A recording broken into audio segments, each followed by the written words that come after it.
Assalamualaikum warahmatullahi wabarakatuh. Alhamdulillah wa syukurika wala haula wala quwata illa billah, amma ba'd. Terima kasih atas waktunya yang diberikan kepada kelompok 2. Terlebih dahulu perkenalkan, saya Ahmad Najih, mewakili kelompok 2, dan anggota saya dari kelompok 2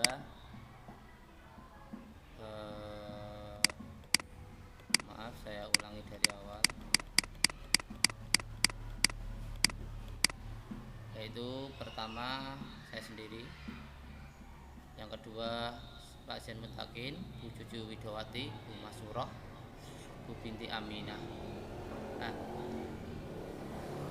dalam kesempatan kali ini saya akan menyampaikan materi. Mari kita mulai dengan bacaan basmalah bersama-sama. Bismillahirrahmanirrahim. Semoga pembelajaran hari ini dapat bermanfaat bagi kita semua. Materi yang akan saya sampaikan yaitu nilai-nilai dan spirit khair ummah sebagai landasan pendidikan Islam. Terlebih dahulu kita harus mengenal apa itu khair ummah, yang mana secara bahasa khair ummah itu berarti umat yang baik. Menurut Quraisy Shihab dalam wawasan Al-Quran tahun 1998 menyatakan kata ummah terambil dari kata amma ya ummu, yang berarti menuju, mampu, dan meneladani. Dari kata yang sama lahir kata yang berarti ibu, dan imam yang berarti pemimpin, karena keduanya saling menjadi teladan, tumpuan pandangan dan harapan anggota masyarakat. Lalu selanjutnya ada seorang pakar bahasa Al-Quran, ya bisa dikatakan dengan mufassirin lah, yang bernama Ar-Raghib Al-Asfahani dalam Al-Mufradat fi Gharib Al-Quran sebagaimana dinukil Quraisy Shihab, mendefinisikan ummah sebagai kelompok manusia yang dihimpun oleh suatu seperti agama, waktu, tempat yang sama, baik terhimpun secara terpaksa maupun sukarela. Jadi dapat disebutkan bahwa khair ummah adalah umat yang baik, maksudnya yaitu kelompok manusia yang dapat menjadi teladan bagi manusia lain serta menjadi harapan bagi semua masyarakat. Nah, adapun ayat-ayat yang berkaitan dengan khair ummah, yang pertama adalah Al-Imran ayat 104. Bismillahirrahmanirrahim. Wal takum minkum ummatun yad'una ilal khairi wa ya'muruna bil ma'rufi wa yanhauna 'anil munkari wa ulaika humul muflihun. Dan hendaklah di antara kamu ada segolongan orang yang menyeru kepada kebajikan, menyuruh berbuat yang ma'ruf dan mencegah yang mungkar, dan mereka itulah orang-orang yang beruntung. Ayat selanjutnya sebagai ayat penegas yaitu Al-Imran ayat 110. Kuntum khaira ummatin ukhrijat lin-nasi ta'muruna bil ma'rufi wa tanhauna 'anil munkari wa tu'minuna billahi walau amana ahlul kitab lakana khairan lahum minhumul mu'minuna wa aktsaruhumul fasiqun. Artinya kalian adalah umat terbaik yang ditampilkan untuk manusia, menyuruh kepada ma'ruf dan mencegah dari mungkar, dan beriman kepada Allah. Sekiranya ahli kitab beriman, tentulah itu lebih baik bagi mereka.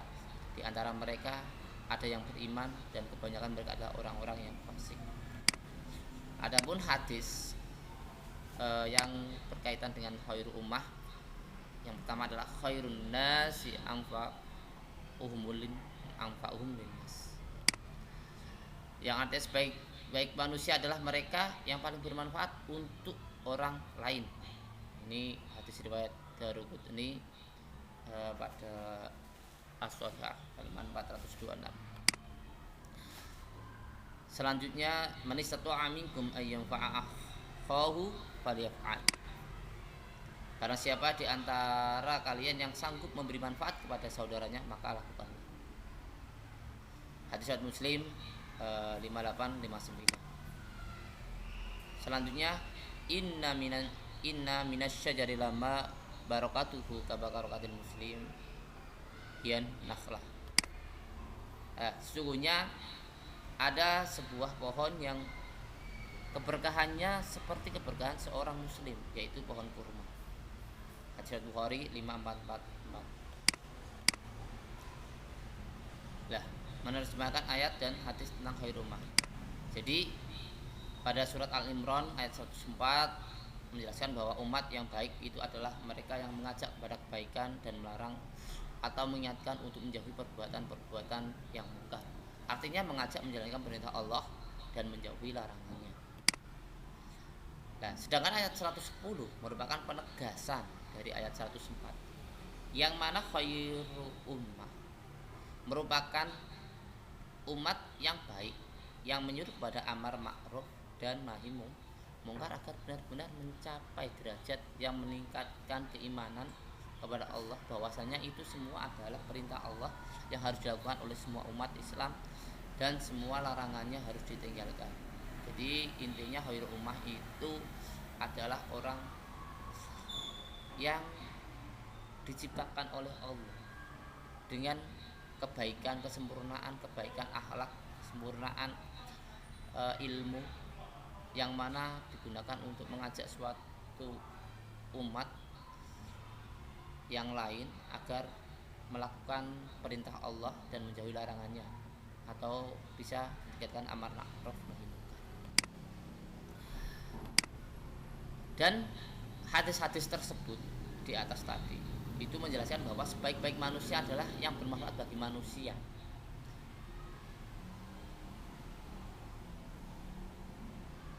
Yang mana manusia yang baik itu memberikan manfaat kepada manusia yang lain. Contoh bisa menolong tetangga, ya, ada tetangganya membutuhkan bisa membantu, terus mengamalkan ilmu, ya, yaitu mengamalkan Al-Quran, belajar Al-Quran dan mengamalkannya, itu termasuk khairun nas anfa'uhum linnas. Pada hadis kedua memerintahkan supaya berusaha untuk menjadi manusia yang bermanfaat bagi manusia yang lain, atau paling tidak bagi saudaranya, bagi tetangganya yang paling dekat, ya, yaitu dengan cara apabila kita dibutuhkan kita harus siap untuk menolongnya. Maka suatu kebaikan itu akan kembali kepada dirinya sendiri, ya. Maka kita harus mengawali suatu kebaikan itu pada diri sendiri agar bisa sebagai cermin diri dan sebagai cermin untuk orang lain. Pada hadis tersebut yang ketiga menjelaskan bahwa manusia yang lebih baik diibaratkan dengan pohon kurma yang mana dapat bermanfaat kepada yang lain, yang mana pohon kurma itu selain buahnya bisa dimakan, ya, pohonnya juga bisa bermanfaat seperti untuk berteduh atau bisa digunakan untuk yang lain. Ya, dibayarkan kepada pohon kurma karena pohon kurma itu memiliki keberkahan untuk manfaat yang banyak, ya, memiliki manfaat yang banyak. Oleh karena itu manusia yang baik itu manusia yang juga dapat memberikan keberkahan kepada manusia yang lain dengan cara menjadi teladan baik bagi manusia yang lain dan selalu menyeru kepada kebaikan dan melarang kepada kemungkaran. Selanjutnya elaborasi nilai-nilai dan spirit khairul ummah dalam pengembangan tujuan pendidikan. Menurut Al-Ghazali, tujuan pendidikan Islam adalah kesempurnaan manusia di dunia dan akhirat. Manusia dapat mencapai kesempurnaan melalui ilmu untuk memberi kebahagiaan di dunia dan sebagai jalan mendekatkan diri kepada Allah. Jadi tujuan pendidikan Islam itu untuk mencapai derajat ilmu, yang mana ilmu itu untuk mengenal Allah yang sebenarnya, ya, sehingga kita bisa lebih dekat dengan Allah, siapa Allah itu tujuan pendidikan Islam. Maka dari itu pendidikan Islam, ya, Dapat disimpulkan bahwa elaborasi nilai-nilai spirit khairu ummah terhadap pengembangan tujuan pendidikan adalah dengan selalu mempelajari ilmu-ilmu Allah dan mengamalkannya dan selalu menjadi pribadi yang dapat dijadikan teladan bagi masyarakat untuk menunjukkan mana hal yang baik dan yang seharusnya dilakukan dan mana hal yang semestinya ditinggalkan. Oleh karena itu, sebagai pendidik kita juga harus bisa memberikan contoh kepada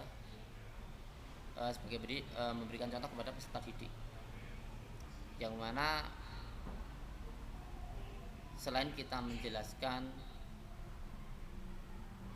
kita juga harus bisa memberikan contoh dan sering mengingatkan mana yang baik dan mana yang.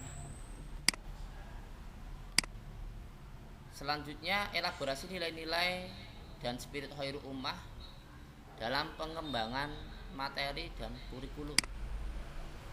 Nah, kurikulum pendidikan khairu ummah itu kurikulum yang berasaskan akidah Islam.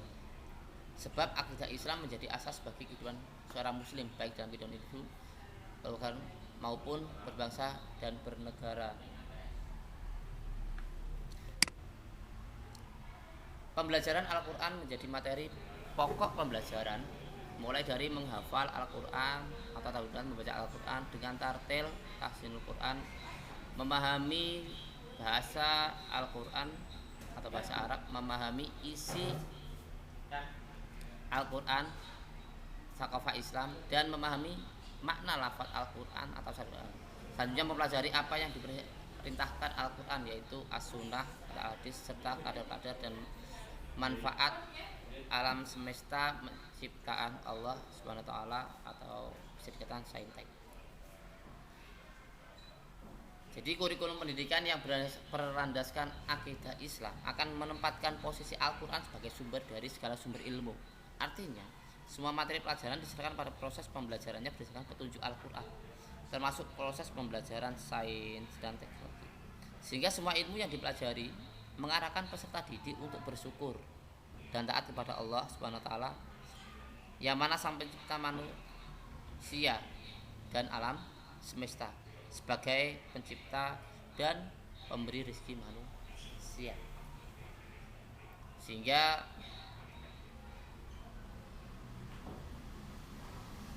kurikulum yang ada itu adalah mencakup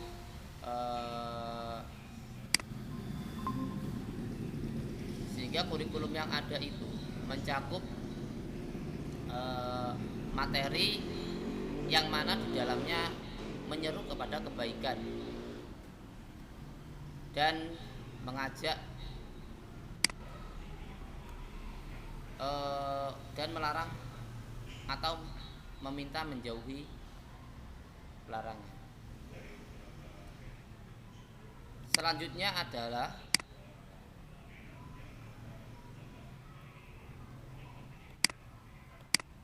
elaborasi nilai-nilai dan spirit khairumah terhadap guru dan murid dalam menyelenggarakan pembelajaran. Mungkin Bu Cucu ingin menyampaikan untuk materi ini.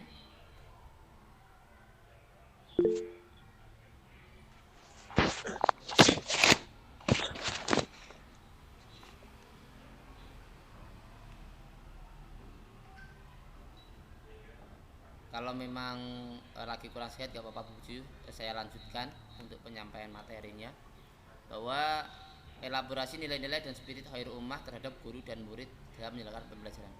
Pembelajaran yang berbasis khairu ummah dapat dilakukan dengan memberikan materi yang berbasis akidah Islam, seperti materi yang diterapkan pada mapel Al-Quran, hadis, dan akidah halak atau pendidikan agama Islam, yang mana sekaligus diaplikasikan dalam kegiatan keseharian saat berada di lingkungan madrasah atau sekolah, yang mana guru selalu mengajak kepada kebaikan dengan memberikan contoh penerapan pada dirinya dan siswa mengikutinya, misalkan kegiatan sholat duha atau tadarus bersama, membuang sampah pada tempatnya dan lain-lain, yang mana itu mencerminkan perilaku-perilaku yang berdasarkan Al-Quran dan hadis yang mana sumber itu adalah merupakan sumber pokok yang menjadi tolak ukur dalam pembelajaran untuk membangun karakter siswa, untuk membangun sikap sosial spiritual yang dimiliki siswa dengan mengambil dasar Al-Quran dan hadis, sehingga mereka benar-benar menerapkannya tidak hanya di lingkungan sekolah tapi juga bisa menerapkannya di lingkungan masyarakat. Selanjutnya, elaborasi nilai spirit khairul ummah dalam mengembangkan media dan sumber belajar. Jelas bahwa media dan sumber belajar yang dikembangkan dalam pendidikan yang berbasis khairul ummah itu adalah Al-Quran dan hadis. Oleh karena itu, selain itu juga dapat dikembangkan dengan selain itu juga dapat dikembangkan dengan ijma ulama serta dalil akli yang dapat dipertanggungjawabkan kebenarannya. Jadi media yang digunakan dan media dan sumber belajar itu bisa diambilkan dari Al-Quran dan hadis atau kisah-kisah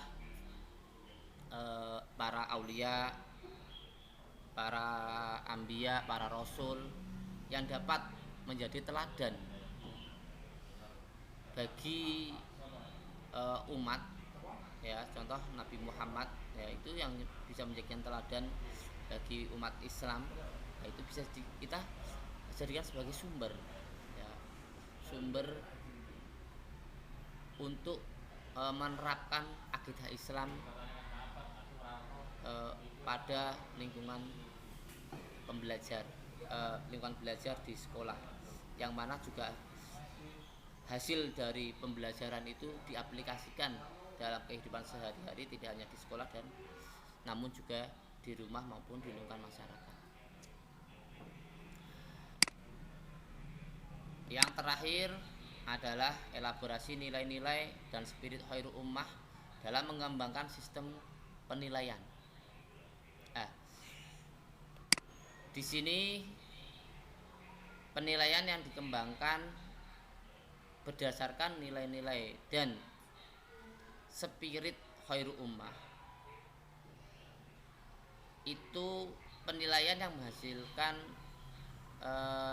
produk atau hasil peserta didik yang memiliki nilai sikap, nilai sosial, dan nilai spiritual, yang mana penilaian tersebut adalah secara objektif dan berdasarkan perilaku atau keseharian yang dilakukan di sekolah, ya, atau hasil praktek dari materi yang telah disampaikan oleh Bapak Ibu guru dengan perilaku keseharian, seperti misal kegiatan di sekolah itu kalau bertemu guru mengucapkan salam, setiap pagi berdoa bersama, itu masuk dalam kategori penilaian, ya, penilaian secara langsung, yang mana penilaian tersebut tidak berdasarkan penilaian secara materi, namun langsung praktek dari perilaku yang dilakukan keseharian di sekolah, sehingga penilaian tersebut memang benar-benar berdasarkan nilai yang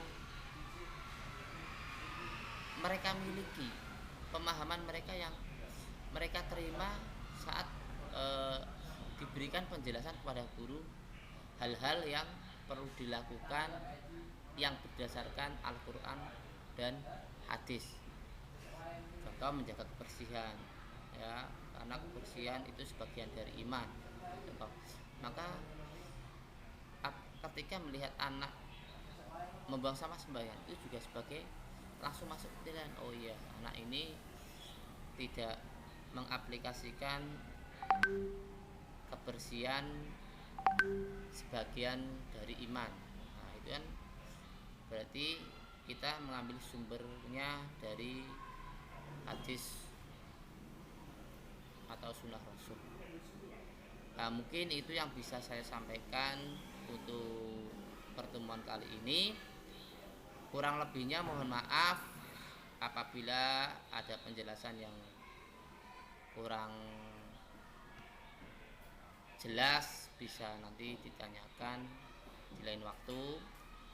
Dari saya cukupkan, mohon undur diri. Wabillahi taufiq wal hidayah wa ridho wal inayah. Wassalamualaikum warahmatullahi wabarakatuh.